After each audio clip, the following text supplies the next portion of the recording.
All right, in this explainer, we're going to tackle a classic GCSE biology higher tier question. You know the type. It's a real mix of data analysis, health knowledge, and evaluating a pretty massive scientific study. So let's just jump right in. So, how exactly do they do that? That's the big question we're going to unpack right here.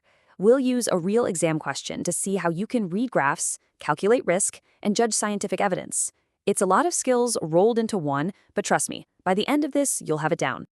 So, the question we're diving into is based on some huge real world science, the Million Women Study. This was a massive project in the UK. They collected data for over 15 years from 800,000 women to see how lifestyle affects health. That scale, I mean 800,000 people, that is absolutely crucial for why the study is so powerful, and we'll see why in a bit. And here it is. This is the heart of the whole question, the graph. This thing is packed with information, and our job is to carefully pull out exactly what we need to answer every single part of the question that's coming up.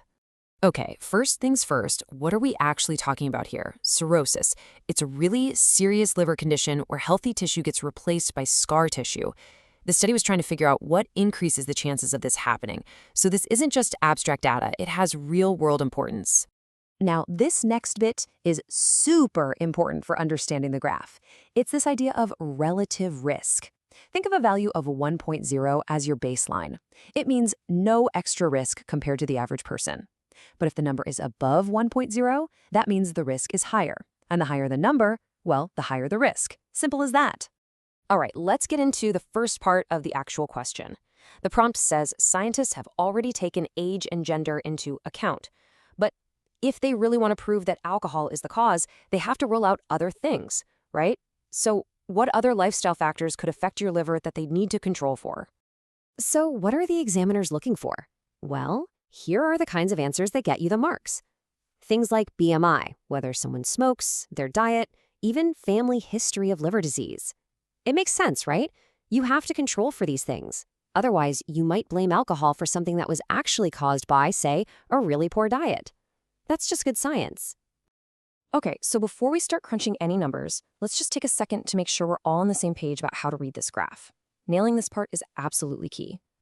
Let's break it down. Across the bottom on the x-axis, you've got weekly alcohol intake in grams. Up the side, the y-axis, that's our relative risk. And you'll see two different lines. The solid one is for people drinking alcohol not with meals, and that dashed line is for drinking with meals. That difference is going to be really important for the next questions. All right, now that we know our way around the graph, let's put that knowledge to work. Time for some calculations. Here we go. The first calculation. We're looking at someone drinking 150 grams of alcohol a week. We need to figure out the percentage drop in their risk if they switch from drinking it not with meals to drinking it with meals. The mark scheme gives us a really clear step-by-step way to solve this. Let's walk through it.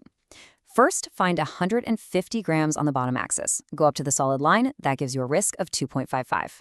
Now do the same for the dashed line. That gives you a risk of 1.60. Step 2, find the difference between them, which is 0.95.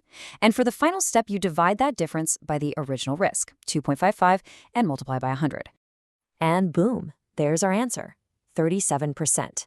That is a 37% decrease in relative risk. And all they did was change when they had their drink. That's a pretty big deal. Okay, next up. Now this one's a little different. It's got a bit of prep work you have to do before you even look at the graph. We have to work out the total weekly alcohol intake first. So let's do the math. 2 glasses, 12 grams each. That's 24 grams a day. We need the weekly total, so multiply that by 7, which gives us 168 grams. Now we can go to the graph. Find 168 on the bottom axis and go up to the dashed line, because the question says with her meals. Okay, so we find a 168 on the bottom axis, go up to that dashed line, and then look across to the y-axis, and we land right on 1.8. Now, the mark scheme might give you a tiny bit of wiggle room, maybe 1.8 to 1.9, but 1.8 is the clearest reading on the graph. Awesome. The calculations are done, but we're not finished yet.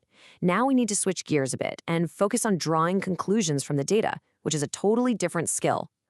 So the question asks for 2 conclusions. And listen, this is the most important part.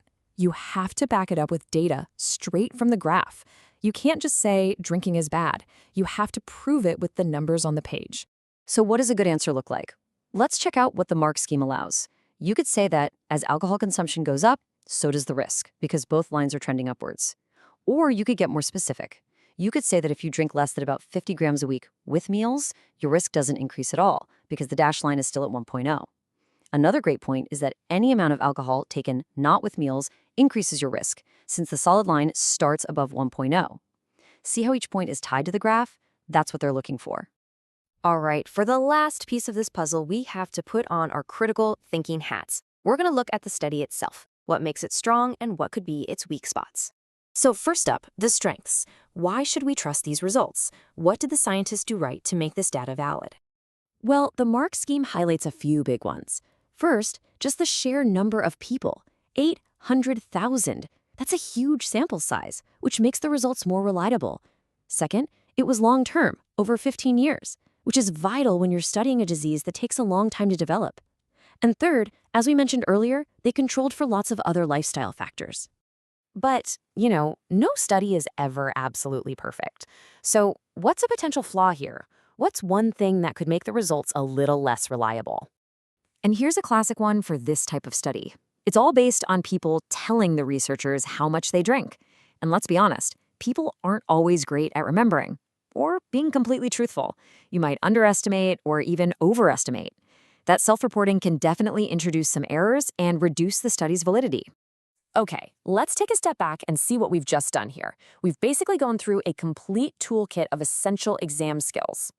Think about it. You've just walked through how to read a tricky scientific graph, how to pull numbers from it and do calculations, how to form conclusions that are backed by actual evidence, and even how to critique the science itself. These are exactly the skills you need to nail these big data questions. And I'll leave you with this final thought. This stuff isn't just about passing an exam, right? This is how real science informs public health policy.